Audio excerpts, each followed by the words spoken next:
হিমন্তৰ দুৰ্গ জালুকবাৰীত নিৰ্বাচন খেলিব গৌৰৱ গগৈ 2026 হিমন্ত বিশ্বৰ মূল প্ৰতিদ্বন্দ্বী হ'ব গৌৰৱ গগৈ জালুকবাৰী সমষ্টিৰ কংগ্ৰেছৰ প্ৰাৰ্থী হ'ব গৌৰৱ গগৈ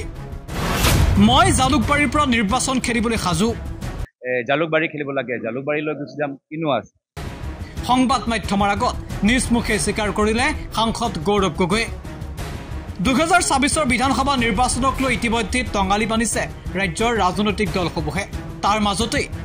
আমোদজনক হৈ পৰিছে হিমন্ত আৰু গৌৰৱৰ যুঁজ আক্ৰমণ প্ৰত্যাক্ৰমণৰ মাজতে এইবাৰ হিমন্ত বিশ্ব শৰ্মাৰো প্ৰতিদ্বন্দ্বী হ'বলৈ যেন সাজু গৌৰৱ গগৈৰ মতে জালুকবাৰী বিধানসভা সমষ্টিত যদি দলে গৌৰৱ গগৈক প্ৰক্ষেপ কৰে তেতিয়াহ'লে নিৰ্বাচন খেলিবলৈ সাজু গৌৰৱ গগৈ হিমন্ত বিশ্ব শৰ্মাৰ বিৰুদ্ধে নিৰ্বাচনী যুঁজত অৱতীৰ্ণ হ'বলৈ আজু বুলি সংবাদ মাধ্যমৰ আগত নিষ্মুখে স্বীকাৰ কৰিলে গৌৰৱ গগৈ শেহতীয়াকৈ হিমন্ত বিশ্ব শৰ্মা আৰু গৌৰৱ গগৈৰ মাজত তীব্ৰ বাক বিতণ্ডা দেখিবলৈ পোৱা গৈছে হিমন্ত বিশ্ব শৰ্মাক ক্ষুদ্ধাৰ সমালোচনা কৰি ৰাখিছে গৌৰৱ গগৈ আৰু তাৰ প্ৰত্যুত্তৰ দি ৰাখিছে মুখ্যমন্ত্ৰী শৰ্মাই আৰু এইবাৰ হিমন্ত বিশ্ব শৰ্মাৰ যেন প্ৰতিদ্বন্দ্বী হ'বলৈ সাজু হৈছে গৌৰৱ গগৈ মোৰ লৈ যিবোৰ চৰ্চা হৈ থাকে মই সেই চৰ্চাৰ মানে পিছত গৈ কি হ'ব মই ক'ব নোৱাৰোঁ এটা আগতে চৰ্চা হৈছিলে নগাঁও যোৰহাট তাৰপিছত চৰ্চা হৈছিলে 1.5 লাখ পৰা হাৰিম নে 3 লাখ পৰা হাৰিম এইখিনি চৰ্চা লৈ মানে মোৰ একো নাই মানে মোৰ ক'বলৈ একো নাই মোৰ সম্পৰ্ক একো নাই দলে যদি কাইলৈ কয় যোৰহাট বিধানসভা খেলিব লাগে মই যোৰহাট বিধানসভা খেলিম যদি দলে কাইলৈ যদি কয় যে জখলাবন্ধা খেলিব কি আমাৰ জালুকবাৰী খেলিব লাগে জালুকবাৰীলৈ গুচি যাম কিনো আছে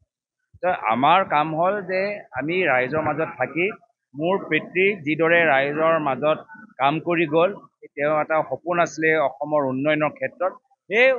অধুৰা সপোন প্ৰায়ত তৰুণ গগৈদেৱৰ অধুৰা সপোন সম্পূৰ্ণ কৰা সেয়া হৈছে মোৰ প্ৰথম আৰু অন্তিম মোৰ লক্ষ্য নিউজ ডেস্ক এনি টক্স হিমন্তৰ দুৰ্গ জালুকবাৰীত নিৰ্বাচন খেলিব গৌৰৱ গগৈ 2026 হিমন্ত বিশ্বৰ মূল প্ৰতিদ্বন্দ্বী হ'ব গৌৰৱ গগৈ জালুকবাৰী সমষ্টিৰ কংগ্ৰেছৰ প্ৰাৰ্থী হ'ব গৌৰৱ গগৈ মই জালুকবাৰীৰ পৰা নিৰ্বাচন খেলিবলৈ সাজু জালুকবাৰী খেলিব লাগে জালুকবাৰীলৈ গুচি যাম কিনো আছে সংবাদ মাধ্যমৰ আগত নিষ্মুখে স্বীকাৰ কৰিলে সাংসদ গৌৰৱ গগৈ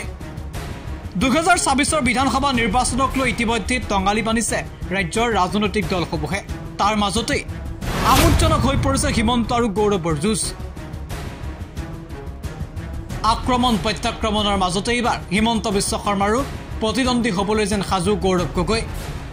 গগৈৰ মতে জালুকবাৰী বিধানসভা সমষ্টিত যদি দলে গৌৰৱ গগৈক প্ৰক্ষেপ কৰে তেতিয়াহ'লে নিৰ্বাচন খেলিবলৈ সাজু গৌৰৱ গগৈ হিমন্ত বিশ্ব শৰ্মাৰ বিৰুদ্ধে নিৰ্বাচনী যুঁজত অৱতীৰ্ণ হ'বলৈ আজু বুলি সংবাদ মাধ্যমৰ আগত নিষ্মুখে স্বীকাৰ কৰিলে গৌৰৱ গগৈ শেহতীয়াকৈ হিমন্ত বিশ্ব শৰ্মা আৰু গৌৰৱ গগৈৰ মাজত তীব্ৰ বাক বিতণ্ডা দেখিবলৈ পোৱা গৈছে হিমন্ত বিশ্ব শৰ্মাক ক্ষুদ্ধাৰ সমালোচনা কৰি ৰাখিছে গৌৰৱ গগৈ আৰু তাৰ প্ৰত্যুত্তৰ দি ৰাখিছে মুখ্যমন্ত্ৰী শৰ্মাই আৰু এইবাৰ হিমন্ত বিশ্ব শৰ্মাৰ যেন প্ৰতিদ্বন্দ্বী হ'বলৈ সাজু হৈছে গৌৰৱ গগৈ মোৰ লৈ যিবোৰ চৰ্চা হৈ থাকে মই সেই চৰ্চাৰ মানে পিছত গৈ কি হ'ব মই ক'ব নোৱাৰোঁ এটা আগতে চৰ্চা হৈছিলে নগাঁও যোৰহাট তাৰপিছত চৰ্চা হৈছিলে 1.5 লাখ পৰা হাৰিম নে 3 লাখ পৰা হাৰিম